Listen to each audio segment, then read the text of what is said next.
making sure that we're doing the people's work in the way that they like to see it done. So we'll start off our meeting with our land acknowledgements, just acknowledging that the council meeting of Village Gold River is taking place on the traditional ancestral and unceded ceremonies. So we'll start off our meeting. I love that echo. I can work through it though. I'm used to it. It's just a challenge to see if you can throw me off, but it never works. Okay, call the meeting to order. Introduction of late items. Mr. Roy, do you have any late items for council that you'd like to add to the agenda, sir? No, your worship. Thank you. Council members, any late items that you'd like to add to the agenda? Hearing none, moving on. Approval of the agenda, that the agenda be adopted as presented. Who'd care to move it? Councillor Fosson, second by Councillor Pringle. Any discussion? Just like to propose an amendment to the agenda this evening. That item 8.7 under administrative reports, 2026 Gold River Slow Pitch Grant and Aid application be deferred to the next regular council meeting. Because the report isn't actually in our package. So we'll defer that to our next meeting. That's the amendment I'm making. Who'd care to move it? Councillor Pickard, we can have some discussion. If you want second amendment, who wants to second the amendment? Councillor Raymar. And any discussion? Nope. Hearing none, call for the question. All in favor? Done. Let's go back to the approval of the agenda, that the agenda be adopted as amended. Who care to move it? Councillor Pickard, second by Councillor Raymar. No discussion, call for the question. All in favor? Pass the amended agenda for this evening. Good. Adoption of the minutes, that the regular meeting minutes from March 16, 2026 be adopted as presented. Who care to move it? Councillor Raymar, second by Councillor Pickard. Any discussion? Seeing none, call for the question. All in favor? Good. Public and statutory hearings, seeing none, moving on. Unfinished business, seeing none, moving on. Delegations. Oh, we are really blessed tonight, folks, because we're going to have a great presentation from our auditor, Chan Noosad and Boats, and she's going to tell us the wonderful news about the finances of the Village of Gold River. Hey, thank you, Mayor Lott. Welcome. Hello. Thank you for the introduction. I'm Gabby from CNB. We're the accounting firm that does the audit for the village. We're located in Campbell River, and I believe this is our 4th year completing the audit for the village. Big thank you to Mike for 5th year. Thank you, Mike. Yeah, big thank you to Mike for all of his help throughout the audit. We wouldn't be able to get it done without him. I mentioned to Mayor and Council already. He makes our job easy. So thank you. So yeah, I'll dive into the financial statements for the year ending December 31, 2025. First up, the very first report in the financial statements is the management report. So this is the report that outlines management's responsibilities for the financial reporting and for these financial statements. Ultimately, management is responsible for the accounting systems and internal controls in place to ensure that the financial statements are reflected appropriately. We, as your auditors, are responsible for performing the audit and expressing opinion on these audited statements. We do issue our own report, which is on the following pages, our independent auditor's report. So here we have our audit opinion in the very first paragraph of the auditor's report. It is an unqualified audit opinion, or in other words, a clean audit opinion, which means that we agree that the financial statements present fairly in all material respects, the financial position of the village, as well as its operations and cash flows for the year in accordance with Canadian public sector accounting standards. We also outline management's responsibilities, again, for the financial statements, as well as those charged with governance, which is Mayor and Council, as well as further detail of our auditor's responsibilities for the financial statements. There's no big changes to the wording in our auditor's report, so nothing else to flag here. So I'll move on to the statement of financial position, which, if you're following along, is on page 4. The statement of financial position presents the, Excuse me for a moment. I'm sorry Yep. to interrupt. Is there a way that we can get that up on the screen so the gallery and will be able to see that? I love looking at Counselor Pringle, but I think the folks in the gallery want to see the numbers, so. I know you're there. thank you. Thank you.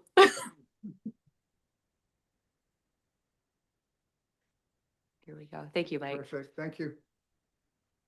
So, statement of financial position, the assets and liabilities as of December 31, 2025 are presented with comparative figures for the year ending December 31, 2024. So at the very top are the assets. The first asset listed is cash and cash equivalents, which totaled $3.67 million at the end of the year. This was a decrease of about $420,000 over the previous year. The primary reason for that decrease was because $500,000 was transferred into temporary investments, which is listed in the line below. Temporary investments totaled $13.77 million, and this consists of GICs, or guaranteed investment certificates, that are held with various banks at various interest rates. Those interest rates are disclosed in Note 3. So if you are interested in looking at Note 3, it is found on page 10. So the GICs are held with RBC, CWB, and Raymond James. Or my apologies, actually, none held with RBC this year. The RBC GIC was cashed out and moved over to Raymond James. So 506,000 held with CWB and 13.26 million held with Raymond James. And the interest rates range from 3.28 to 5.7%. And they mature between January 2026 and July 2030. The next asset that is listed is accounts receivable, and this consists of both taxes receivable for property taxes and utilities, as well as other amounts receivable from other governments and from other business that the village operates. There was a bit of a decrease this year in accounts receivable. The primary reason for that was there was about $120,000 grant that was receivable at the end of 2024, which was received this year. There was no large grants receivable at the end of 2025. This decrease was offset by an increase in taxes receivable at the end of the year of about $33,000. Under liabilities, you will see accounts payable and accrued liabilities is the first line listed with a total balance of $375,000. This consists of primarily trade payables and other wages payables, so wages and deductions payable to employees. There was the decrease this year of about $191,000, primarily relates to just trade payables, and that related to just timing of amounts that were owed at the end of the year. So there was a few bigger invoices at the end of last year that were still payable, that were not still payable at the end of this year. Under the next liability line is asset retirement obligations, which totaled $499,000. This consists of amounts that are accrued for retirement obligations for assets that the village owns that will one day have to be decommissioned. So it is an estimate of the dollar value that will be spent on the existing assets of the village when they are decommissioned. There is an offsetting asset that is inside of the tangible capital assets line. And that asset is amortized over time over the expected life of those assets. And the asset retirement obligation this year was adjusted for inflation to reflect the expected increase in the cost when those assets need to be retired. The primary assets that are in that is buildings with asbestos and a couple of wells that will need to be decommissioned at the end of their useful life. So this is purely an accounting line and was adopted a couple of years ago with the new accounting standard for public sector accounting standards. The next line under liabilities is unearned revenue, which totaled $5.39 million. There was a big jump in this line this year. And just for background, unearned revenue is amounts that have been received from mostly grants that have not yet been spent. So they will be recognized as revenue to reflect when they're spent, when the expense also hits the statement of income. So the big increase this year, it increased $3.2 million, and that relates to the province of BC water metering grant, which was received this year. And none of that grant has been spent yet. So it was received, and the cash was put into a temporary investment into a GIC, which is the reason that we see the big increase in the temporary investments line this year. Deferred contributions totaled $140,000, and those consist of a grant that was received for wharf dredging, and there was no expenses on that grant in the current year.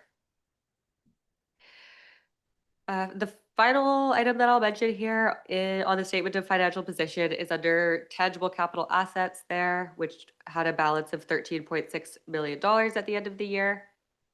There were about $500,000 of capital assets that were purchased this year. The largest asset that was acquired was a garbage truck, which cost $304,000. There was also a new public works truck that was purchased for $55,000. And there were SCBA bottles that were purchased for the fire department for $40,000 as well. Yeah, those were the bigger items that were purchased. So that $500,000 of additions to the assets was offset by about $500,000 of amortization, which is reflected in the village's expenditures in the statement of incomes, which is the reason that there was not a big change in that line item on the balance sheet or the statement of financial position. So just jumping down to the next page, the statement of operations, where the revenue and expenditures and annual surplus for the village for the year are presented. At the top, we have revenues. Total revenue for the village this year was $4.78 million. Last year was also $4.78 million. So very consistent, although there were variances between the individual sources of that revenue. At the very top is taxation revenue. So this is property taxes primarily. And it was very much in line with the budget at $1.43 million, an 8.8% increase over the previous year. Utility connection fees and user rates is just below at $769,000. This reflects an 8.9% budget increase, as well as some other increases to other revenue that hits that line, which includes garbage and other similar utility revenue. Government grants and transfers totaled $929,000 this year. This was a decrease this year due to one large infrastructure development grant, which totaled $969,000 that was received in the previous year. That decrease was offset by many smaller grants that were received this year. So despite the large grant that was not received, there was $42,000 received in SRF funding for a new generator, $40,000 received in EMCR funding from the province of BC, $47,000 for a community workforce response grant, $20,000 from Spark BC for a power operated door for the aquatic center, and a $32,000 increase in the small communities grant. So moving on to expenditures here. Oh, sorry, I jumped ahead a little bit for revenues.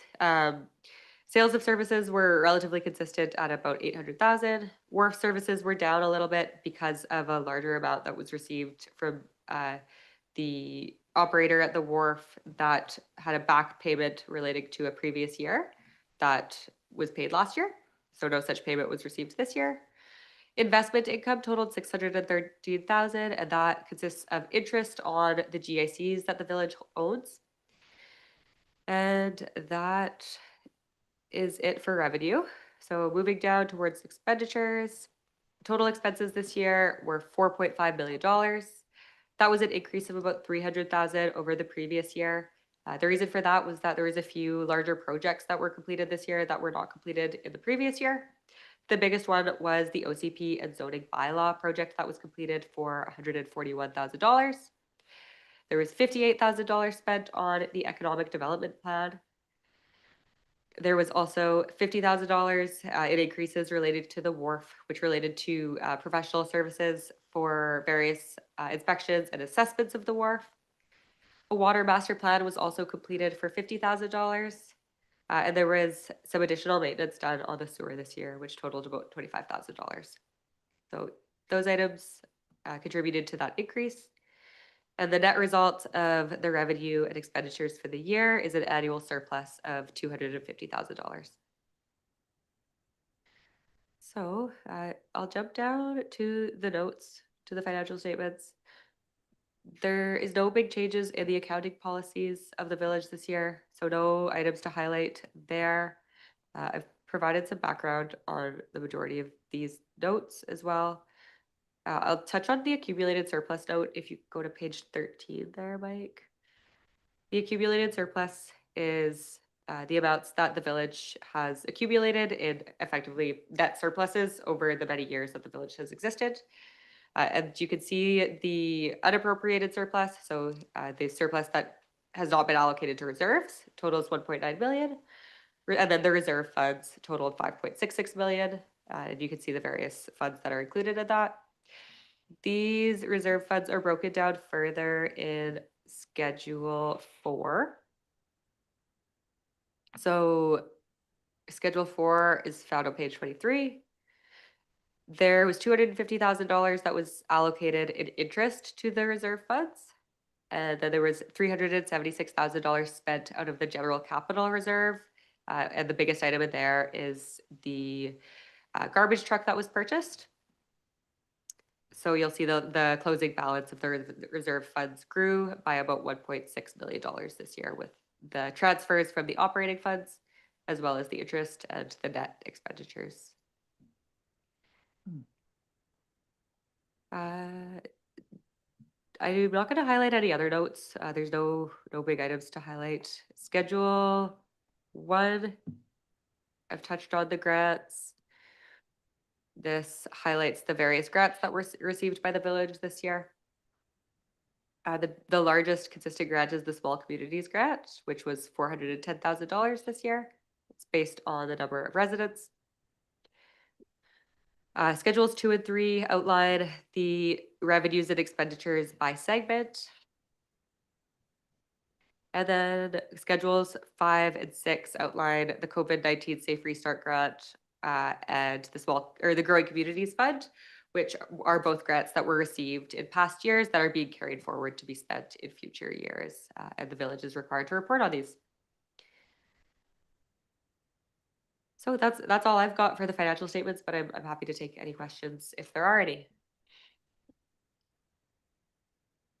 Thank you for your very enlightening and informative presentation. Great news, just wonderful news. Love to hear that. Counselors, do you have any questions for Gabby?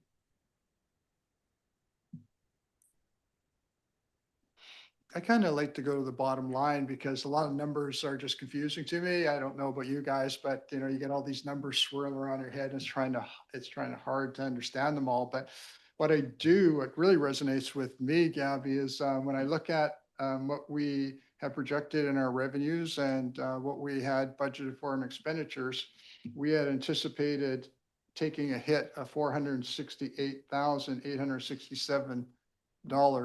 And that would have been coming out of, I guess, our surpluses, and we would just be drawing down our savings. So, from looking at a deficit budget for 2025 of 468,867, and looking at something much brighter, kind of like the weather outside, $250,189 surplus, and getting the things done that we, as a council and community, asked our staff to get done.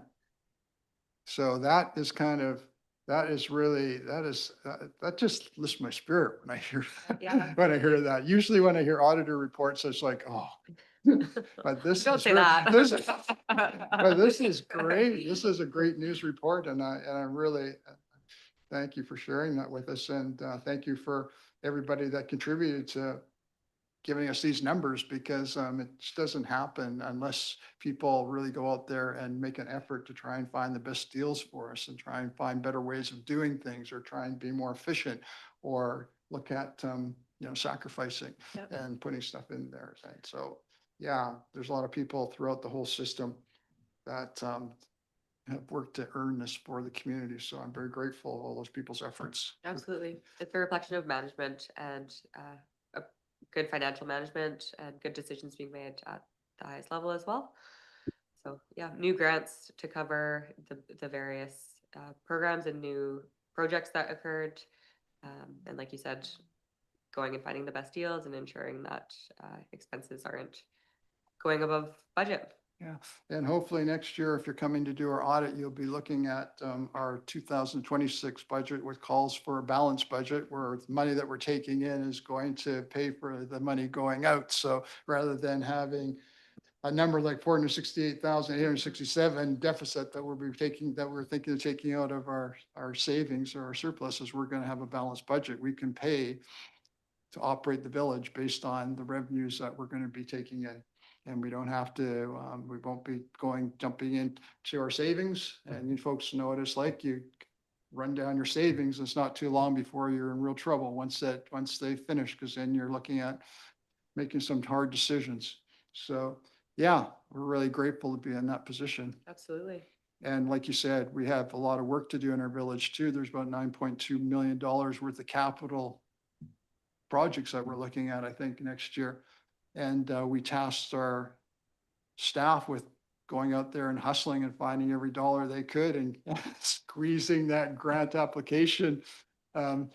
Dollar so hard. Then they came back with over $6 million with grants, because there's no way that the taxpayers in Gold River can pay $9.2 million over 5 years for our capital projects. And that's, upgrading our buildings, buying equipment, fixing our sewer and water, our pumps, our water wells, everything, they just get run down if you don't have the money. And we have the money if we're looking at 33-cent dollars when our part of it's like 33 and we got 66 cents that are grants. So yeah, again, we want to thank our staff and our employees and contractors and everybody who contribute to that, because without their efforts, Gold River's in a much different position. It doesn't look as rosy as what we're seeing tonight. It's pretty bleak. There's a lot of communities out there that are going through this process right now. We're looking at some really devastating numbers. We happen to be looking at some really encouraging numbers as a community.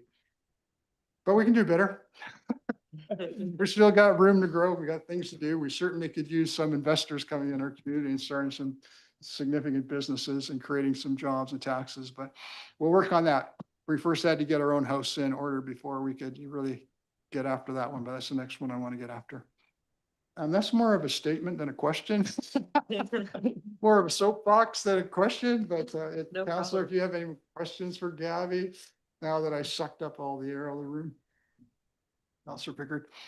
Thank you, Mayor Lott, and I want to echo your statement, your soapbox. But yeah, thanks so much, Gabby, for coming and driving all the way out here again this year. And thanks to all your team at CMB. You guys do such a good job putting so many numbers together and the financial statement and the audit and giving us and the residents a really good picture of what's happening. And also echoing Mayor Lott, thanks to the staff and our team with the village. It takes a lot of work to go for grants. And as we were saying, the funding landscape is getting a bit more competitive. So just to know that we have that much grant money coming in to keep improving stuff in Gold River is really inspiring. And after this meeting, I think I'll sleep better at night, and lots of residents too, knowing that we're being able to budget for end of life of buildings. So it's not a huge expense for whatever residents are here when some of the major ones need that. And we're also contributing to reserve funds, and they're growing. So that's really gives us some peace of mind and inspiring, as we know the infrastructure is aging all around here. So know that the residents at the time won't be stuck. And also the village is doing a good job of planning for the future, but also trying to keep the increasing tax rates affordable and within reason and okay for residents. So yeah, really glad to see all the reports and glad to see the audits, and hope we can keep things looking the same and as good for next year. And the investment income, also the increased investment income looks really good and inspiring. And I guess one question, I don't know if this will be to you or to our CIO, but as we got the water meter grant in GICs, and is the village able to earn interest off that while it's waiting there before we spend it, or no? Thank you. That is what we've done. When we received it last year, we put into an investment with timelines to ensure we have it coming back to us by when we need it. It did come up after first year, and I've timed it out based on the expenditure timeline I received from our Director of Operations regarding that project. Thank you. So in that, would that investment income go into the project or would it just be able to go into revenues? It still comes into our revenues. It'll be recorded in our revenues. And depending on the grant conditions, it may have to be factored into that, reflected in there, but it does show up in our revenues. Thank you. Thanks a lot. Yeah, thank you very much. It's our pleasure.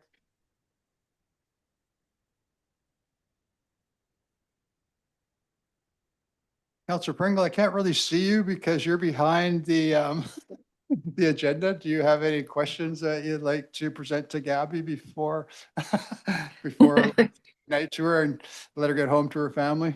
No, just thank you very much for a great report. And it's nice to see that when we ran for council, I'm going to be on my soapbox. When we ran for council, these are the things we said we wanted to do. And it's nice to see that we're going to, for some of us who won't be returning, it's going to be a great, I'm going to feel very proud of the way we've left it. And to all the people, naysayers who said we are lining our pockets, I'd like you to come in and read our financials and see, because that isn't happening. We're lining your pockets for the village so that they and everyone else can have a future. Always love hearing from you, Counselor Pringle. Thank you. So Gabby, thank you for the good news. We appreciate that.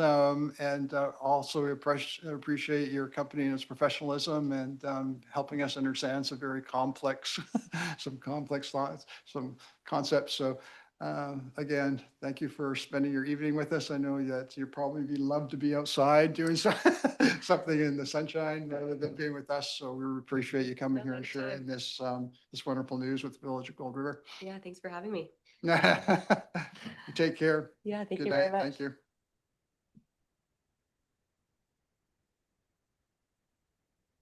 Thank you. I know. Safe travels.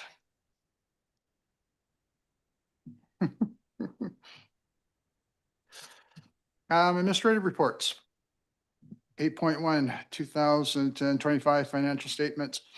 Move that the council approve and accept the 2025 financial statements as presented. Who care to move it? Councillor Waymire, second by Councillor Fossen. Any discussion? Councillor Pringle, did you want to have a discussion or are you just putting your hand up saying, looks really good? Looks really good. Okay. I think we exhausted discussion during the auditor's presentation, so call for the question. All in favor? Carried, done. Good stuff. 8.2, Jack Christensen Center free use discounted rates. Move that the Jack Christensen Center free use discounted rates report be accepted for information. Care to move it? Councillor Waymire, second by Councillor Pickard. Any discussion? Seeing none, call for the question. All in favor? Carried unanimously.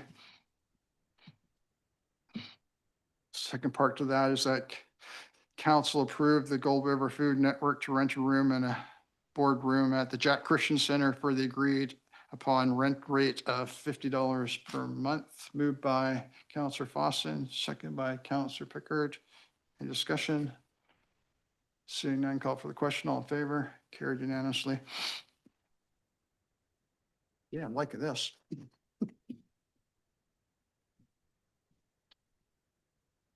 That council approved Gold River Restorative Justice Society to rent a room at the Jack Christian Center for the discounted rent and utility rate of $30 per month for 9 months of the year. Moved by Councillor Waymire, second by Councillor Pickard. Any discussion? Seeing none, call for the question. All in favor? Carried unanimously. Council approved Gold River Museum and Archive Society to rent a room at the Jack Christian Center for the discounted rent and utility rate of $30 per month for 9 months of the year. Who can remove it? Councillor Fossen, Councillor Pickard. Any discussion? Seeing none, call for the question. All in favor? Carried unanimously. Done. 8.3, tax rate multiplier. Move that the tax rate multiplier report be accepted for information. Who can remove it? Councillor Pickard. Second by Councillor Fossen. Administrator Roy, for those who are not really familiar with the tax rate multiplier, would you be able to share with council and the community what we're looking at here this evening? The tax rate multiplier is basically the, to calculating the tax rate for each of the classes after residential. So Yes, it sir. becomes a multiple of the residential tax rate.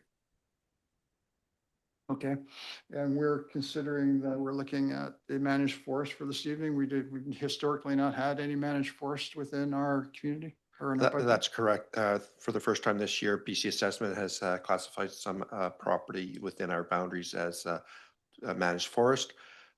So we've not had a tax rate or a multiplier in the past. So I basically don't have a starting point. So I'm bringing it back for council for some further direction on where to go so that we can get our tax rate bylaw in place by our May 15th deadline. As indicated in the report, we have just 2 regular meetings left. And of course, we need both of those to do our Excellent. bylaw. And I see that staff is recommending 6%. Yes, Or I've six, arrived the at that. multiplier is not percent, it's the number 6. Yeah, it'll be 6 times whatever the residential rate comes out to. Arrived at that, basically it's double what the province uses as 3, and it's slightly higher than the Campbell River. As was shown in the report, I showed all the communities in the North Island and what their multipliers were for managed across the board. And as it shows in that report, it's quite a large range from almost going up to almost 100 times from 3. So I think we're still being reasonable. It's not, the assessment value is not a large amount, so it's not like it's going to generate a lot of revenue to having something up that high. It's probably about 246,000 in assessment in the managed forest at this time.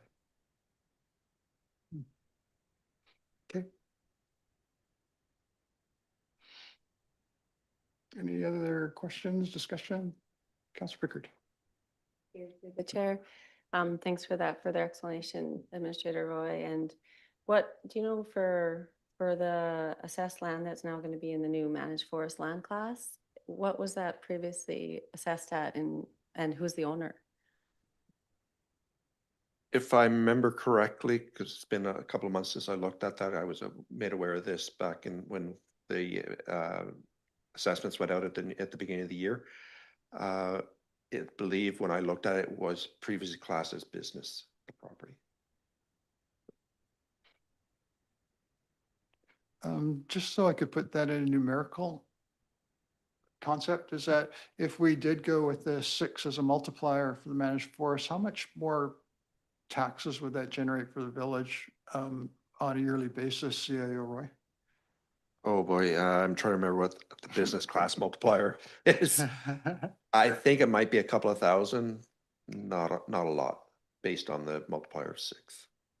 And just for people to understand is what are the communities like Sayward, sister communities, Sayward and Tassus as a multiplier, what are they charging? One of them was 100 times a multiplier, and the other was, That was Sayward was 100 times. yeah, and I can't remember off the top of my head what the other Half one was, is but it about was, 45, right? yeah.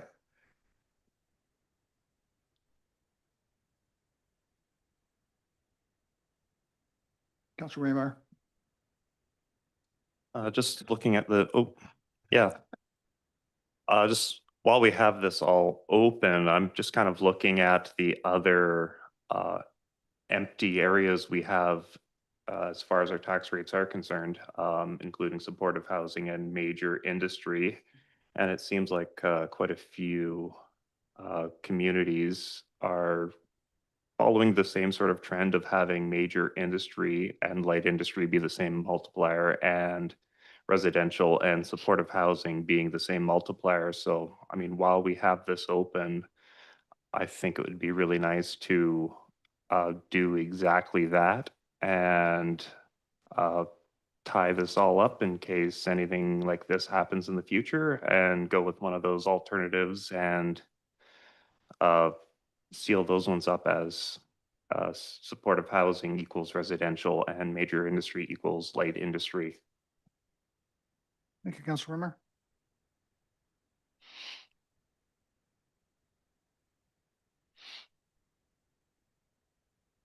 Any other discussion on accepting for permission? Oh. Call for the question, all in favor, carried unanimously. I think we can get into the meat of it now. Counselor Waymar is alluding to at the next one, if you want to amend this. That council direct administration prepare the tax rate bylaw using a multiplier of 6 for the managed forest assessment class. Care to move it? Counselor Waymar, second by Counselor Fossin. Any discussion? Counselor Pickard? Thank you through the chair. And just wondering, so in these business owners that own the land, has anyone, do they know about this? Has anyone been in touch with the village, or would they have had their assessment and had a chance to? They should be aware of it based on the information they would have received from BC Assessment. So in January, all property owners would have received a notice of what their assessment was and the classification. Very concerned about representation and having been able to speak to it. Yeah, I'm just wondering if there's been any communication with the village, or if any business owners are concerned that that's a pretty big jump for some people that would have that land and in the multiplier and their taxation rate, right? So if there's been no communication with the village, or? Say all right. Again, the village hasn't done any communication on this, because we do not do assessment. That is done by BC Assessment. Any communication would have been between BC Assessment and the property owners. And the property owners, of course, would have had the month of January to appeal their assessment and classifications. Good, Counselor Pickard. Any other discussion? Seeing none, call for the question. All in favor? Carried. Counselor Waymar, you alluded to a couple of other items that were on there. Did you want to make a motion with a multiplier? Is that what your intention was, sir? Yeah. So yeah, I'd like to make a motion that council direct administration to prepare the tax rate bylaw using a multiplier of residential of for the supportive housing assessment class, and a multiplier of the light industry for the major industry assessment class. Do you have a second here? Second by Counselor Fossin. Discussion?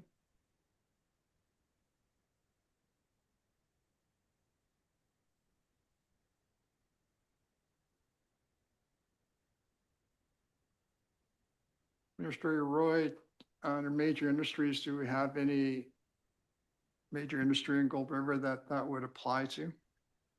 No, we have nothing for major industry nor supportive housing at this time. So that's why we do not currently have a tax rate or a multiplier assigned to those. Is there any requirement for the Village of Gold River to have that in their financial statement by a certain period of time? Is that what we're looking at this now?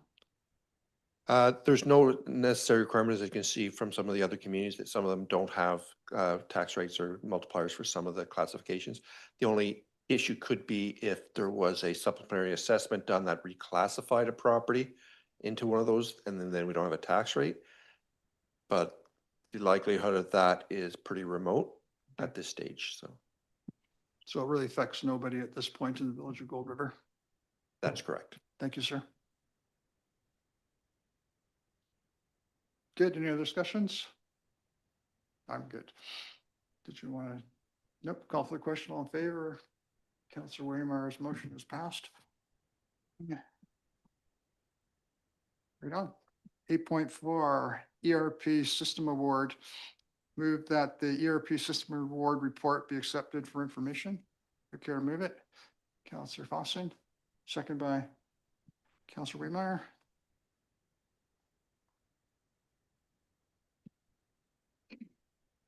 Lots of money being spent there. Any questions you guys have? Counselor Pickard.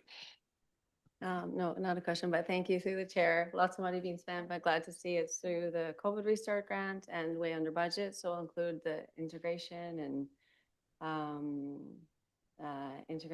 streamlining and mitigating risks. And it's inspiring to see some other communities on Vancouver Island are using the same technology. And like we discussed earlier today, it looks like there'll be some efficiencies like printing on the paper and a lot of efficiencies just with integrating the system that we already use. So thanks for this report, and we look forward to implementing it.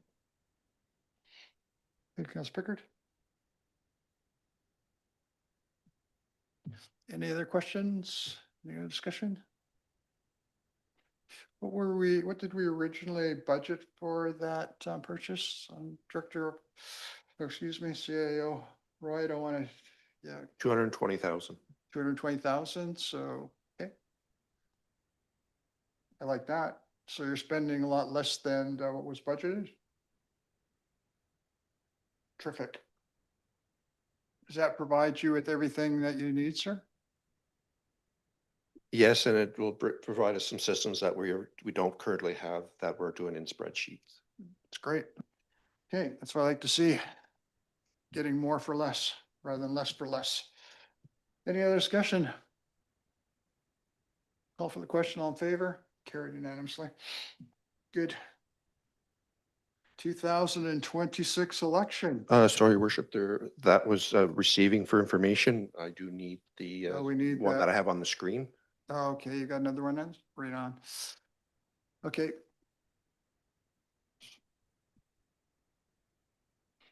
Council approved the award of the Enterprise Resource Planning System replacement as presented to Catalyst Technologies Canada Limited for up to 139,000 plus taxes, and that council authorized administration to enter a contract for the provision of annual operating services. Who'd care to move it? Councillor Boston, second by Councillor Pickard. Any discussion? Seeing none, call for the question. All in favor? Carried unanimously. Done. Thank you, Your Worship. Thank you, sir. I didn't see it on your cheat sheet here. Tripped me up on that one. Last week was a short week. Yeah, a lot going into this agenda, unfortunately. A few Understood. little slips happened, so my apologies. 8.5, 2026 election. Oh, 4 years are up already? That the 2026 election report be accepted for information. Good care, move it. Councillor Fossin, second by Councillor, nobody else wants to second it? Councillor Pickard. Discussion. Do we have to do the, okay? Councillor Fossin. Thank you to the chair. I do just have a question, maybe to the chair or to our CAO, Yes, sir. about this. Question would be, are the chief election, okay, would the chief election officer and the deputy chief election officer, are employees of the village, are they being paid as employees for time as employees? Or is this a separate honorarium just for that? Separate Okay, honorarium. thank you for that clarification. Good, Councillor Fossin?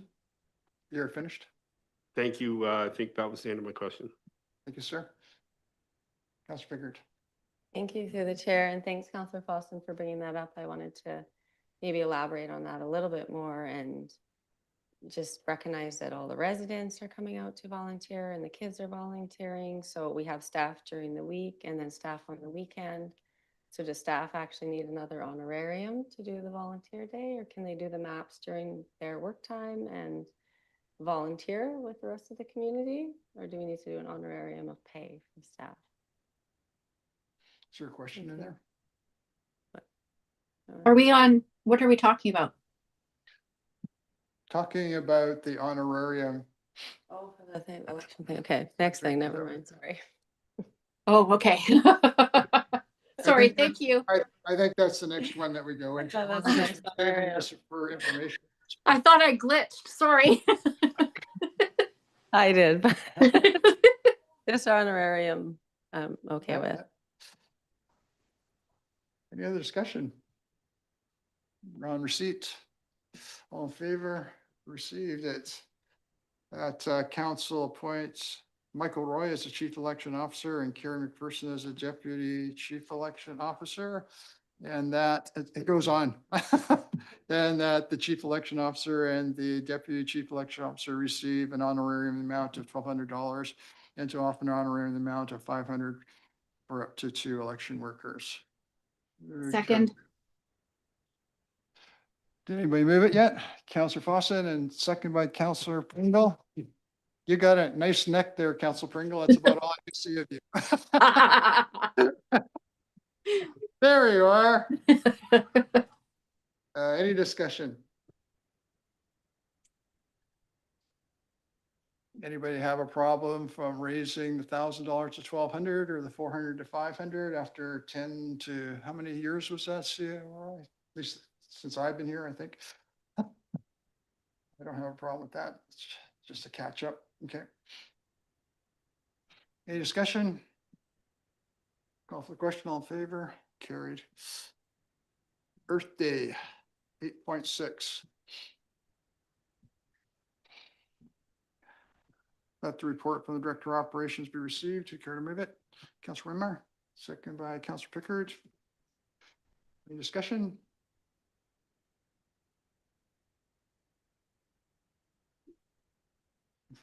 Councilor Pickard.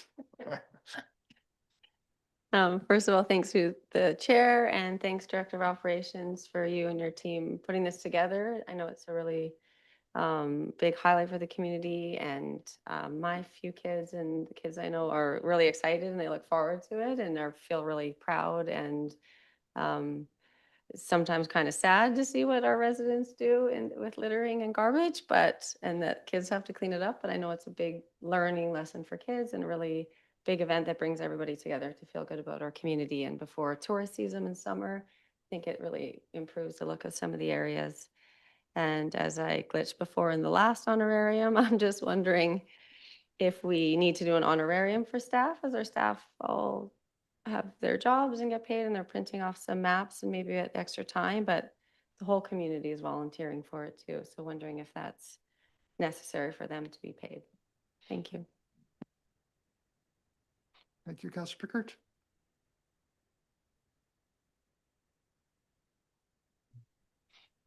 Director of I guess, Operations. if I may, through your worship, Respond to that? I guess that's, that would be something, I guess, for council to determine.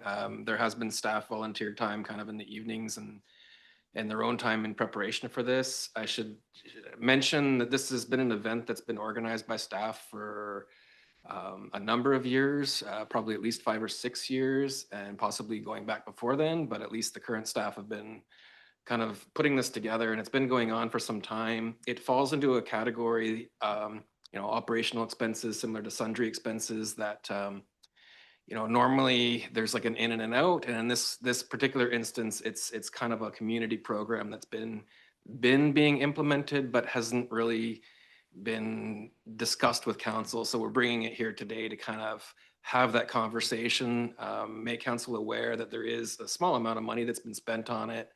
The day of the physical event, there is at least a staff person, the one that does a lot of the organizing, that is present and does put in their own time.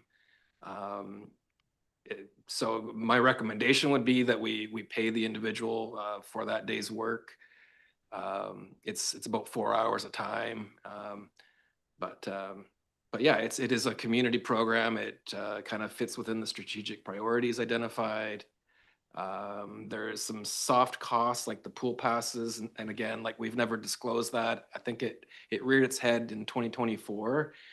And we talked, Michael Roy and I talked about bringing it forward in a council report to make it more transparent, to make it also more of a known public event, a community event, as opposed to just an individual event. So that's kind of why it's here. And so, yeah, if council were to decide that they wanted to cut the funding for the staff time, that would be, certainly it could be done within the recommendation or the resolution. Just basically subtract, what did I say there? For the staff time, it's approximately $200. So if they wanted to cancel that portion, and I guess the drawback or the risk is that we don't have staff that were, as committed as they were. But yeah. Councilor Pickard, are you good with that response? Do you have any other questions? So, Director of Operations, I'll get you a second. Director of Operations, Doxy. If we as organization are asking Parks and Recs and Culture to put on this event, it's not unreasonable to say that this is a village-sponsored event. It's not really a volunteer event. Is that correct? Yes, that's correct. And that is kind of in keeping with the reasoning why it's here is because as long as there's even soft costs going to it, we should be declaring it and making it a village. So we're asking an employee to do a village-sponsored event and we're paying them for their time. That's what we're. That's correct. Yeah, I don't have any problem with that. Okay. If it's a volunteer event that the community wants to take on, it's not a sponsored event through the village, that's volunteers come, and if the volunteers don't show up, then the event doesn't go on. But we're, as an organization and the employer, are asking our employees to put this event on for the community. So I see this as a village sponsored event. I have no problem paying the employees for doing it. Counselor Fossin. Thank you through the chair. Okay, I'm a little confused. I guess, okay, maybe you're answering my question. In the past, it was a volunteer event, correct? In the past, the employee's been paid for it, correct? If I may, again, through your worship, yes. In the past, employees have been getting paid. So, and that's, again, just kind of keeping within the transparency and community ownership, you know, kind of like keeping the auditors happy. That's kind of part of why we're all here. Yes. Secondary question then. Yes, sir. Is the employees, are they not already working on Saturday that are being involved in this? The ones that are working aren't getting paid. They're just been paying the regular. It's people that are working Monday or Friday that are doing the event on the weekend that are coming in to get paid. Is that correct, Director of Operations, Doxy? Yes, sir. Hey, sorry, I'm a little confused. Let's say we had somebody from Public Works bringing up a bin. They're already, let's say, they're already scheduled to, or more, Okay, it's I'm a little not Public confused. Works, it's actually Parks and Recreation. It's actually run out of Parks and Rec, yes. Their employees are doing that. And the supervisor that is like heading it up, it also does a lot of the coordinating with the regional district solid waste transfer station. So there's been a lot of arrangements made on the backside. Some years we've gotten discounted, like we disclose how many or estimated tonnages of waste that we've produced, and we've had some of those waste tickets kind of waived, if you will, at the regional district level. They've managed to get some grant fundings as well that's listed in here for 2023 and 2024, making it pretty close to a revenue neutral when there's a grant that we get for the cleanup program too. From, I guess it was a small planet energy cleanup grant that they obtained for a couple years. So there's been some smaller things that the staff are kind of heading up and spearheading, and I guess why the person's involved or why they are the person's involved. Follow up, Councilor Ross? Thank you. I'm still confused. Hey. We have Parks and Rec so I'm just wanting a little clarification here. Certain. Garbage truck is dropped off. I'm just going by my previous experience as a volunteer witnessing things. Garbage trucks dropped off Friday night at the Gary Morgan at the center, community center there, left there. We have a staff member apparently, are they not already working, handing out garbage bags and gloves as in we went into the pool and we received them all from the staff member that was working there. Garbage truck is then picked up and moved on Monday and dropped off. So that's covered within village wages. So I'm just kind of trying to wrap my head around, we need to provide money for a staff member or two staff member that might already be working. Just that's where I'm wrapping my head around. Yep. Makes no sense to me for us to be spending extra money for staff that are already working, whether they're supervisor or not. Like seriously, I headed up the JCR movement for a number of years where we would show up and I would observe a staff member is already there working, Yes. handing out the garbage bags, the gloves. I can the garbage truck's already there, knowing that it's moved on a Monday. I just trying to wrap my head around where we need to increase. They're not volunteering. So how are we recognizing them if they're already being paid a wage? That's where I'm trying to wrap my head around. Thank you. Good question, Councilor Fossin, Director of Operations, Oxy. If I may again. Respond to that? Sure. So The individual that organizes the lion's share of this is a contractually, by job title description, is a Monday to Friday worker. We do have maintenance workers in on the weekend. They have in the past assisted with the cleanup program, just organizing at the Jerry Morgan Center. But the organizer is often much more involved and liaisoning with the grant people, with the regional district solid waste people. And those are tasks and duties that are already kind of within their like their ongoing Monday to Friday job duties and responsibilities. So they're able to do it on the weekend at a higher level than say what, you know, the parks maintenance people might be able to do. I guess less the program risk falling down, so to speak. So it's those people still are involved, and this isn't, I guess, again, back to kind of why we're bringing this forward is this isn't these aren't new expenditures. These are expenditures that are low level in terms of value, but they've been going on for years, and we're trying to make sure that if this is a community event, that it is properly a community event that council endorses, or if council doesn't endorse, then we pull it. And, you know, if it lives with community volunteers, then terrific. And if it doesn't, then at least we have an answer. That'll help. Councilor Boston, are you good? Thank you. Sure, thank you. Councilor Pickard. Thanks for your explanations, Dr. Doxey, and thanks, Councillor Fawson, for pointing out some logistics of the day. And yeah, I get that it's the village is hosting it, the community volunteer event. So everyone's showing up as community and volunteers, but the supervisor that's doing the liaisoning with the regional district and the grant applications is all done on Monday to Friday in a supervisor job with supervisor pay. So I don't think that's necessitates a different day paid. Well, that's all been done in the day. Again, if I may, through your worship, yes, you're correct. A lot of the work is done ahead of time. It's just the day of implementation. There's often a lot of things that go wrong and things that go right, and it does take some on-site coordination.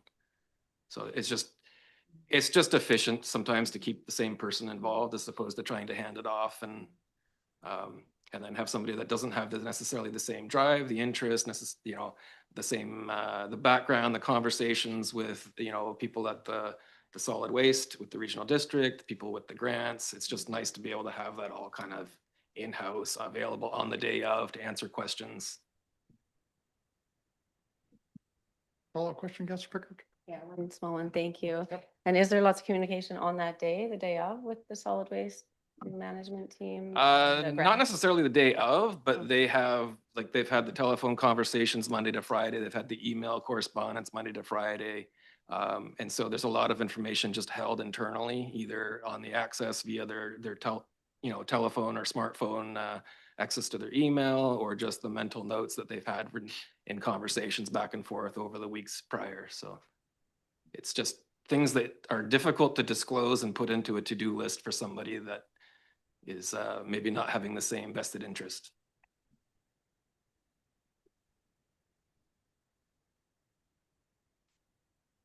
Exhausted. Any further questions, council? On receipts? Call for the question. All in favor, receipts? We're just receiving it. The next part, you can decide what you want to pay. Passed unanimously. This is the one where you make your choices, folks. Move that council direct staff to continue with event planning, authorizing necessary operating expenditures for supplies, staff time, and issuance of pool mittens passes for a total commitment of an in-kind contribution expenses at $445. And Director of Operations, actually, based on your report, I've seen that if we pulled out the staffing component of that, that would reduce that $445 to $245. Is that my math correct? That is correct.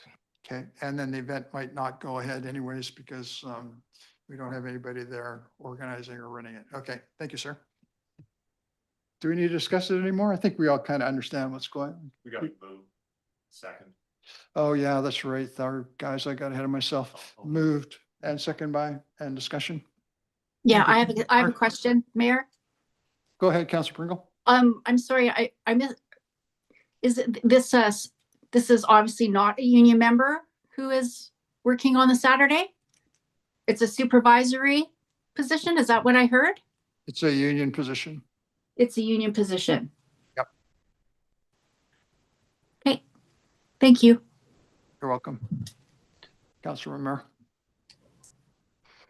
Yeah, I'm all for, oh, my page just disappeared. Yeah, I'm all for, these great community events, and they do come with something of a cost, and they do come with the right people, ideally the person organizing the event being there on the day of the event, and that might cost us slightly more if it's $200. So I mean, $445 is nothing to have a really great, well-organized Gold River, sanctioned Earth Day. So I have absolutely no problems with, seeing the numbers that we've been using for years now, but see them before me. I have no problem with this. Thank you, Councilor Waymire. Any other discussion, council? Nope, everybody's good. Pretty clear. You understand the issue? You know what you're voting on? Okay, call for the question. All in favor? Carried. You were in favor of that, Councilor Pringle? I wasn't I sure. was, thank you. Thank I you. was in favor. Okay, thank you. 8.7, 2026 Gold River Slow Pitch Grant and Aid Application. Council has deferred that to the next council meeting. Reports from council. Councilor Fossen. You're up, sir. Nothing at this time, Your Honor. Councilor Pickard. Thank you through the chair. Just a couple updates. I attended the Nutcassown Watershed Society monthly meeting at the end of March 25th.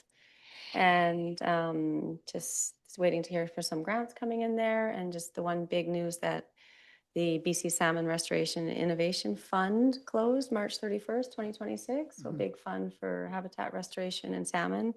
And their $1.4 million project in partnership with MFN and Western Forest Products came to an end. So congratulations to them on that project and the partnerships built and all the legacy work that's been done over the past few years in the area for habitat restoration and for monitoring and for treatments and kind of planting work. So it's been a lot of work, and although the fund's ending, there's lots of impact that we'll feel hopefully for many years to come and generations to come. We're still waiting to hear a little bit about if there's a renewal of any of those federal funds. That program in particular closed, but there was a press release today from Joanne Thompson, the Fisheries Minister, and there's some details that there'll be a $412 million over 5 years fund for the Pacific Salmon Strategy Initiative. So we don't really have many details on that or what that looks like, but it's hopefully exciting, and hopefully we can preserve a lot of the work done here, continue to build on partnerships, and still keep working to accelerate salmon recovery in the region. Also, the salmon allocation policy, we've had lots of letters and reviews on, and we're waiting to find out.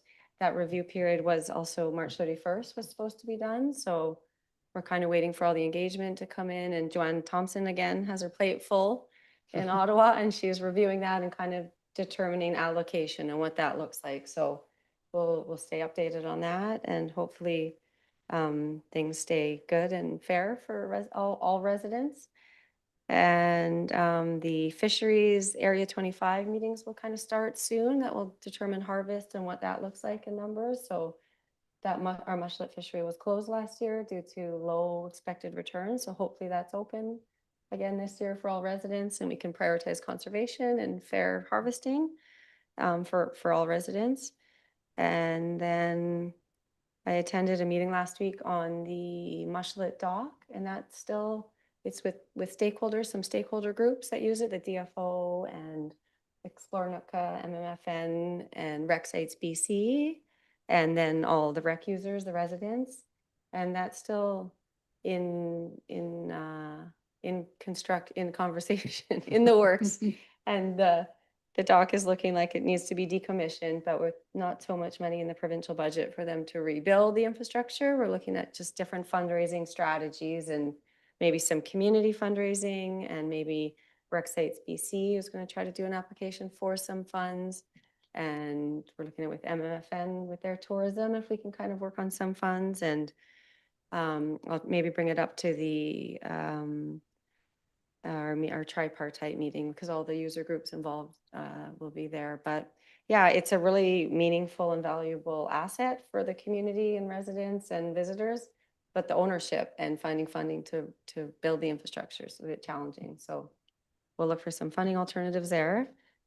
And lastly, thanks to Mayor Lott for handing out all the kids hot dogs, and the Legion and all their volunteers and staff and the firefighters and everybody who came out to make the Easter day really special at Nimkish for all the kids. They had a great day. The weather cooperated. The volunteers and team were amazing. We made it on time, so the kids were happy. And yeah, thanks for all that the Legion and all the rest of the volunteers do for the community. It was great. Thank you very much, Councillor Pickard. Councillor Pringle. Nothing, Your Honor. Thank you, madam. Councillor Waymire. At this time. I would just like to acknowledge one of the most recent members of our fire department showed up on Sunday to the Easter event. It was rode in on the fire truck. It was the Easter Bunny.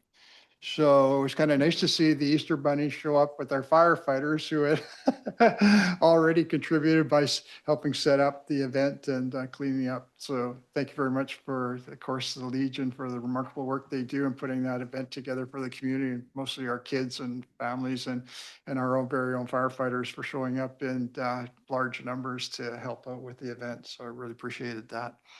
And the other thing that folks might not be aware of, but probably can relate to, is that, could you imagine what it would be like if you didn't have any water to your house for 4 months? No drinking water, no water to bath in, no water to flush your toilets with, no water at all, 4 months dry. That's what our some of our key businesses in our community have been struggling with for the last little while. People might not be aware of that. The folks down at Aranuka, people down at Uchuk, folks that are down there at the Sort. Chris would really be able to relate to this because they know how important water is at the Sort for fire suppression and dust suppression and keeping the tires lasting longer on equipment. But they haven't had any water down there for 4 months. Long time, huh? And it's not because the village didn't want to provide it for them. We don't supply water to the foreshore. That's supplied off of First Nations community down there that has a well, and their well has collapsed and it's not functional. So they've, I've been talking to the folks down there on the weekend, talking with the folks, and they've been working with Mushroom First Nation. And apparently they've got an agreement now where they can, the folks at UCHEC can go and do the repair on the well and hopefully get it going again and restore the service to the community down there, because it's pretty rough. I was down there with them talking to the owners. It's pretty rough doing business without water. You can imagine what it's like. And one of the things I did found very interesting, considering that we just had an interesting community discussion about water metering, is that there's never been a water meter on the well down there at First Nation community that's supplying the water to Aranuka and the Uchuk and the Western Forest Products log sort. But now they're putting a water meter on it just for conservation measures and for setting fees for use of water. But yeah, Chris would probably know, I didn't realize this, that they use a lot of water down there just for for dust suppression and having the tires on the equipment last longer. I guess without the dust suppression, you get fire hazards and everything like that. I didn't realize that, but it was really important. The water is critical to their business down there. So yeah, it was like, I enjoyed actually talking with them and talking to folks at the Maui Mission First Nation, seeing if we could get something going, because it couldn't go on like that forever. Just can't continue to operate without water down there. Yeah, and of course, yeah, the Easter event was probably the most important event. You know, we had a lot of folks out there at the park really enjoying themselves, the families and the kids, and also I think it's important for us to remember that we are a welcoming community still, and we're a tourist destination. I spent some time down at the, I don't know if you folks went down there, but I was down at the campground, municipal campground over the weekend. And we had folks in from all over the place. They were they were river kayakers, and they were down there in numbers, and they were enjoying the weekend. And I could see them going down the river and enjoying all the paddling that they were doing, and then all of them were down there at the campsite enjoying each other's company and the summer weather and the campsite itself. And yeah, so it's kind of nice to see that all those folks in town. And I also got a chance to spend some time with folks at the golf course. It's nice to see that the golf course, if you don't know already, is kind of like officially open now. So it's great and it looks wonderful. And you guys did a terrific job keeping it up over the off season, and they're still working on it. I was down there today and people are, working on rebuilding the deck down there. And so they're continuing to have work parties going on. So it's nice to see that the golf course up. If you haven't got your membership already, I think Kim down there is trying to eclipse 110, which was a new record of members that they had last year. They're trying to do even better than that this year. So if you haven't got a golf pass and you want to learn, the golf is probably the best investment you can make. It's great exercise and good social stuff, and that's very affordable. And you support our community and are one of our treasures and that asset. So yeah, that's pretty well it for me. I could go on and on and on, but you folks look like you're getting bored already, so I'll move on to the next stuff.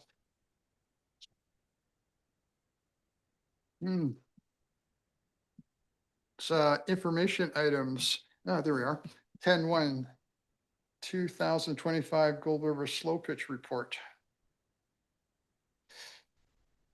And that's just to be received for information. Who'd care to move it? Councillor Pickard, second by Councillor Waymeyer. Any discussion? What I found interesting was when looking at that report is that slow pitch is such a great event for the summer, and I just love it. It's super. I always associated with Gold River Days as such an important part of Gold River Days. But one of the things that I'm starting to see with their numbers now, when I look at the numbers, is that these people they took in $13,391 and they spent for their event $10,570, and they have a surplus now of $2,820. So when they first start coming, probably back in Chris's day, when he was on council, is that they didn't have any, they had no surpluses. They were always deficits. But this time I can see that they're, with all the revenues that they're generating from their event and how well they're running it down there, that they're basically profitable now and self-sustaining. So I look forward to talking to their organizers when they show up next week to talk about the grant application, see if they even need taxpayers' money to run their event anymore, because it kind of looks like they're at the point where they can operate independently and on their own. But that'll be discussion for our next council meeting. But I did find that that's great, because part of the grant and aid program is to help these community events to get to start up and to get on their feet and to become self-sustaining. We don't want to be financing them with taxpayers' dollars forever. If we don't have to, hopefully they can mature to the point where they can look after themselves. And I'm hoping that this group is pretty close to that already, because they're such a great event. I want to see it keep on going on, but I'd like them to be able to do it on their, with the money that they're raising, rather than us having to subsidize it with taxpayers' monies. So, yeah.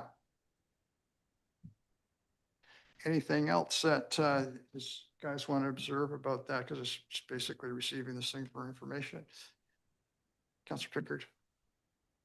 Thank you to the chair, and thanks to the group for organizing this. It's an incredible event and part of Gold River Days, and brings a lot of people to the community. Absolutely. As Mayor Lott said, it's really nice to see them grow and to become really good at what they do and make their events successful in numbers, but also in finances. And just I think, we have maybe Director Doxey here, just for a quick question while we're going to review the grant and aid request for the next few weeks. have we confirmed that with the numbers that camping, we're going to leave as is and still be available at the field for the group? Or CAO, Roy, maybe? Either of you? Thank you. Our operations, Doxy. If I may, through your worship, there's no impending changes to the park bylaw or park use permits between now and the time of the Gold River Days and Slow Pitch Tourney. It's really good to know.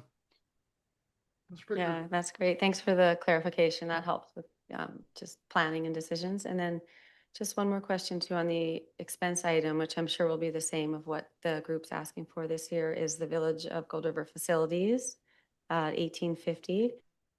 And does that count the park use permit application or those camping fees in the park use permit? Or is that just the fields and the concession and washrooms? Do you guys know? If I can assist, Director of Operations, Doxy. again, if I may through your worship and provide an assist, I believe it shows up on their expenses as Village of Gold River facility use and rentals with the grant and aid deduction. It shows a $322 expense, so that's probably the $200 field use rental, and then some miscellaneous expenses such as cleaning of the washrooms and garbage disposal, and there's some minor things that they get charged for.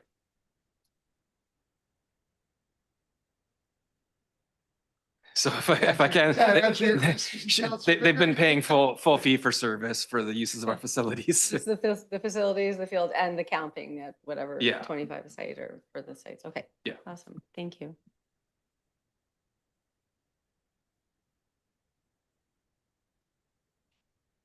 Did you have a follow-up, Counselor Pickard? You look like you're.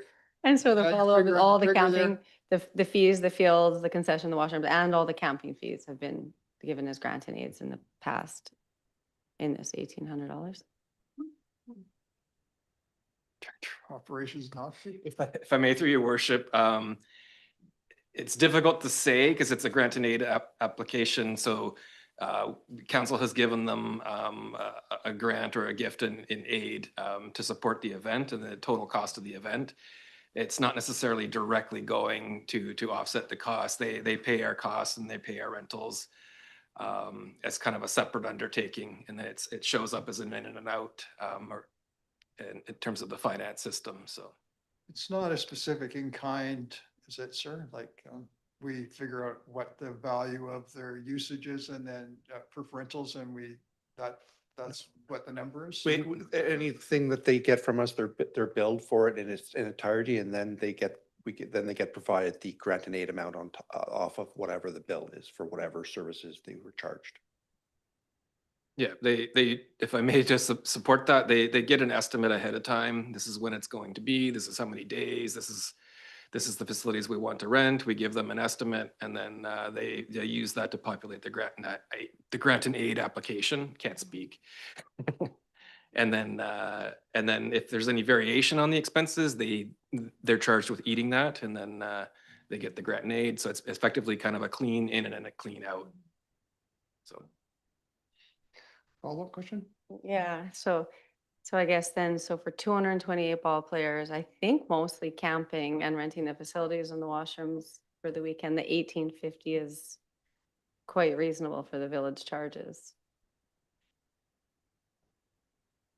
If I'm confused, the 1850, I believe, is more than the village fees and charges. That supports the event on top of, say, the park use permit. The camping fees are usually included within the park use permit. They're under the existing bylaw, they're pretty minimal. And so that it's really that $322 fee at the bottom. That's your park use permit. That's your facility rentals. The 1850 is the grant and aid based on the total cost and expenses of them putting on the program and what council, I guess, previously felt comfortable providing to support the event. So they're not directly connected in terms of the 1850 equal for equal offsetting village expenses, associated costs. If that makes any sense? Does, I'd be interested to hear what Connie has to say. Just be cautious. You're mixing the revenue and the expenses, because the grant aid is like a revenue to them and the expenses are separate. So they're recorded separately and tracked separately. try not to blend them so much. I know she did in her report. Mhm. In when I put a like a staff report on top of it, I did break it Mhm. out Mhm. to show that it is Mhm. separate. Mhm. Uh, Mhm. So when they made a request for up to $1,850 in grant support last year. It wasn't targeted to anything in specific. That was just the net amount that they requested. And it includes in kind cost. Okay. Oh, whoops, I was still on. Okay, yeah. Well, thanks for that clarification. Yeah, I think it's just good for us, we just broke apart or undid the whole municipal campground policy and we're trying to figure out what those rates are and what's fair. What this group that wanted to use this field, but was said they couldn't use this field, and then they were getting charged like quite a lot for the other ones. So just for us to understand what is the policy, what are people paying to camp there? And just trying to really make it transparent and be accountable for it and make it really fair and us just understand what is camping and where can the people camp and what groups can pay for it and can't and how much do they pay and not pay. So just trying to understand those details because we're still in the review process of those policies. Thanks. If, Any response, Director of Operations? Southey? sure, maybe just to help kind of support clarity to the conversation. Yes. Camping and the use of the sports fields is covered by the park use bylaw and an associated park use permit. That's an appendix or a schedule to that bylaw. The municipal campground is not currently regulated under a bylaw or a policy, and that's something that we've been directed to proceed with the development of a policy and ultimately eventually a bylaw. The again, like keeping them separate, the park use permit and the associated park use bylaw. Those are they're approved by the superintendent or the director. And then there's an appeal process that would then, if I say denied something for a reason, of like say public safety, it could go to then the CAO. And then if they still didn't like that, they could go to council. So there were Gold River Days is really the only current proponent that's ever made an actual application for the use of the Marlin Field, if you will, the Ball Diamonds. And then we are currently working with Island Health on we had a report done on drinking water protection study, and that study needs to become a drinking water protection plan. And when we do that over the next year and a half, that may evolve and change our park use bylaw, park use permit, and the entire arrangement. But until that becomes a completed task, we're still operating under the same condition set, the same bylaw, the same park use permit, albeit with a heightened lens of public safety in mind.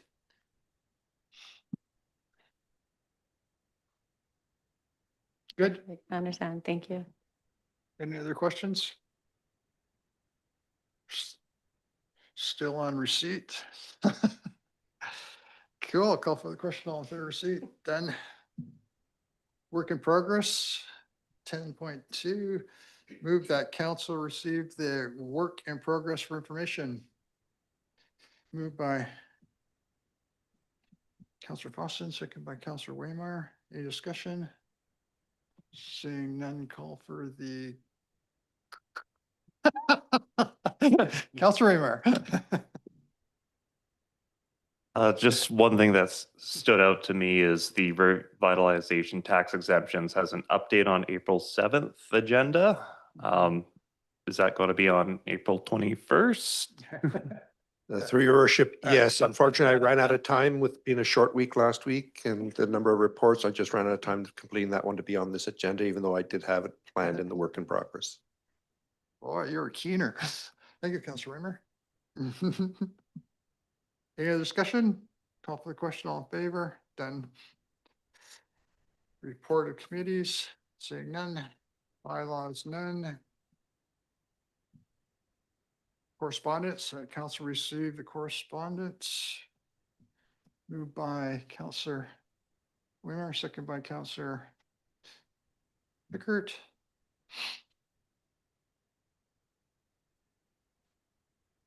There was one thing in there that I'd like to pull for discussion. It was the the request from Island Coastal Economic Trust for a letter of support from Council Village Go River, supporting them as a entity. They're looking at a new funding formula they're trying to get approved for the provincial government, and they're looking for support from local councils to be able to have funding formula in place for them, and that's going to help them with their viability, because if they don't get the new funding formula, they may have to disband the Island Coastal Economic Trust. And we have a relationship, with Island Coastal Economic Trust. We've benefit from some of the grants, the position that we have in our community that we had for many years, the ECDEV Community Advisor. That position was funded out of ICE-T funding, and also the First Nations community has got funding for their welcoming center in the past, and as well as looking at funding for their hydro project out at Uquat. So they're pretty good at assisting communities like us, small resource communities, and developing things and getting resources in place to help start things up. So they're just looking for a letter of support, and if council is in favor, then we can take their draft letter that they've got there. It makes it pretty easy, and sign it and then send it off. Some modifications. So I'd like to do that. Second. Okay. There's still a motion on the table though first. So we're still council received the correspondence. We just have to receive that. So call for the question. All in favor, pass. And then, so my motion is that council approve and authorize mayor to sign a letter of support for Island Coastal Economic Trust. Second. Councilor Pringle, there you are. Discussion? No. Call for the question. All in favor? I'll let you put that together, Mr. Roy, and they'll sign that off. Thank you, sir. New business, seeing none. Question period. Do we have any questions online, sir? Not at this time, Your Worship. Thank you. Any questions from the gallery? You know the routine there. Councilor White, put you to work.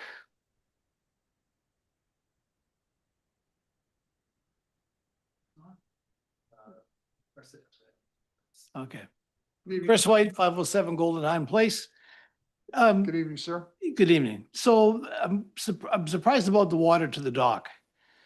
Just because it's been out 4 months. I mean, I didn't hear that until tonight. I just like, wow. Now, is there not still an umbilical cord that's part of the village? The dock? No, there's no umbilical cord that goes down to the dock? No, No, sir. okay. Yeah, they've always got their water from the well in the First Nations. Yeah, I understand that's where this water came from, but I just, in my head, I was thinking that there was an attachment, like the mill site to the village. And that's how we got taxes from the mill, that there was an umbilical cord, that it was somehow joined to the village. I believe what he's referring to is the boundary, and Yeah, the boundary has not You're changed. correct. I thought you were referencing infrastructure, like do we have a No, water no, supply no, system going down there? But the boundaries, yeah, just, You're absolutely correct. That's okay. within our city boundaries.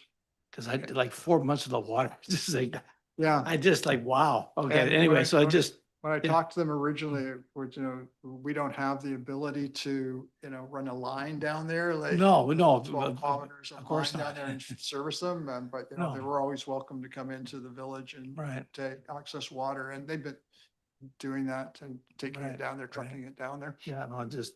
But, I know, Surprise, surprise, wow. well, it puts a lot of things at jeopardy. You know how water is an essential component for running that sort, and we don't have a sort, then we're.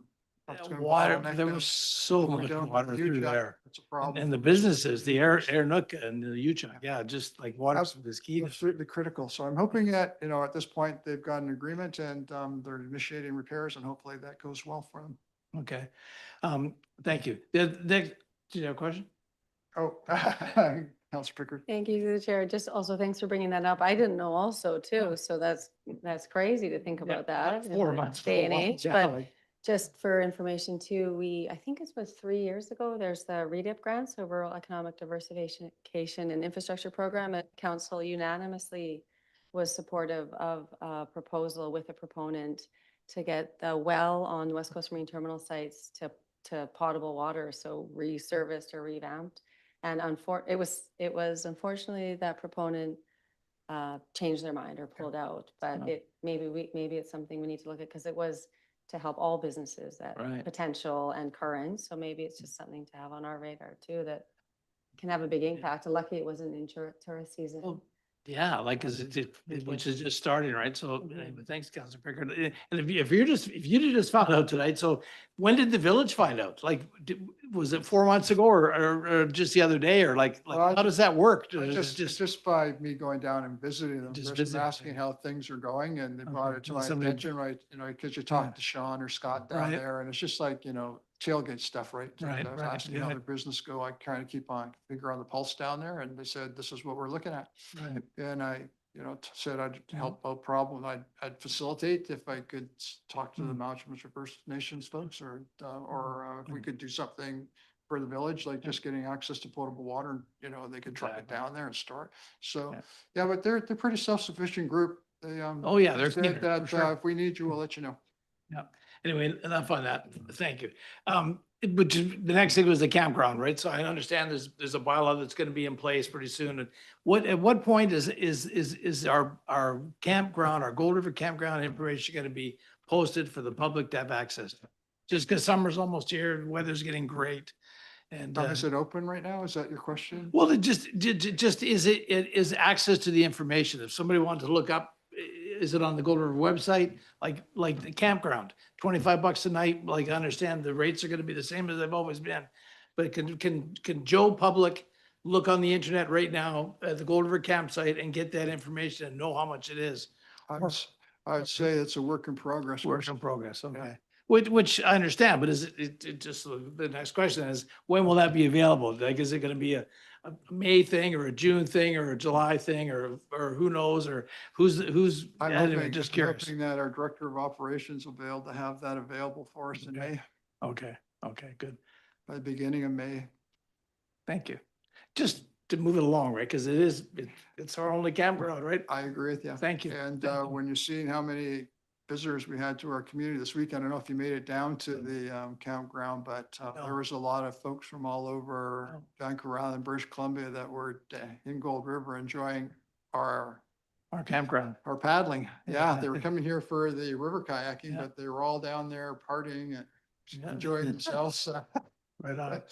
for the whole weekend. And it was, they're camping on the road. It was just packed down there. And lastly, Yes, sir. I always like to say the best for last.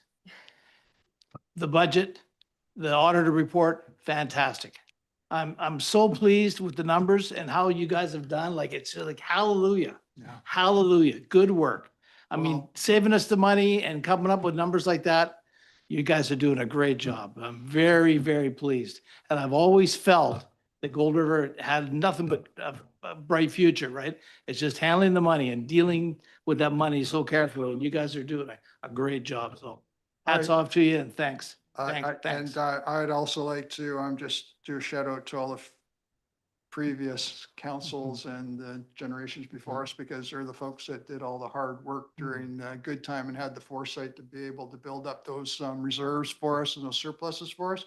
So if folks like Mhm. you, Chris, and your generation, running very, very efficient budgets and being put money away for us allows us to do what we're doing right now. Without you, without the, the efforts of our predecessors, we wouldn't be being able to make the choices we're making today. And you know what? It's about choices. We want to be able to make our own choices as a community. We don't want those choices imposed upon us because we can't pay the bills That's right. anymore. Having a choice is so key. So we're going to be in a good spot. Mhm. We can look after our, we've got our financial house in order. We're a place that I can say to anybody now when they come to town, here's our 5-year financial plan. You want to move to the community, your arena is going to be open, your golf course is going to be open, your pool is going to be open, you're going to have public services. We're not shutting everything down. yeah, you don't have to worry about buying your house and having everything shut down. People are living here. They're asking me, can I stay here? You know, my family, my kids, opportunities available, or are you shutting everything down? No, here's 5 years you can, you know, and if I'm kind of start a business in town and I'm building a rec center out with Strathcona Regional District's 122 million for the pool and the wellness center, 122 million, Chris. If I'm coming to start a business, if I'm down here and I need skilled people and I've got to attract them to my community and get them to move here and stay here and live here and get the wife and the kids to be happy living here, I tell you what, it's kind of nice that I don't have to sign about $150 million check in order to build these buildings down here so that I can do that. It's already sitting there. So man, that gives us an edge. And we thank you guys for having the foresight to build these legacy buildings for us, because the money could have just walked out of town and we'd have nothing. But we've got Right. some legacy building here that helped us. So, you know, I'm very grateful and I'm always appreciative of of the efforts that were made by you folks before us, because like we can't, this job isn't easy, but you know, you've made it easier for us. It's a huge, heartfelt thanks. Good work, you guys. Thank you. Been a pleasure tonight. Notice of motion, seeing none, motion to adjourn in camera, that council proceed in camera pursuant to section 91G, litigation of potential litigation affecting the municipality, that council proceed in camera pursuant to section 91G, litigation of potential litigation affecting the municipality. Seems like echo. Anybody care to move that? Councilor Waymire, second by Councilor Pickard. Any discussion? No, all in favor. Thank you, folks, for coming out. You probably love the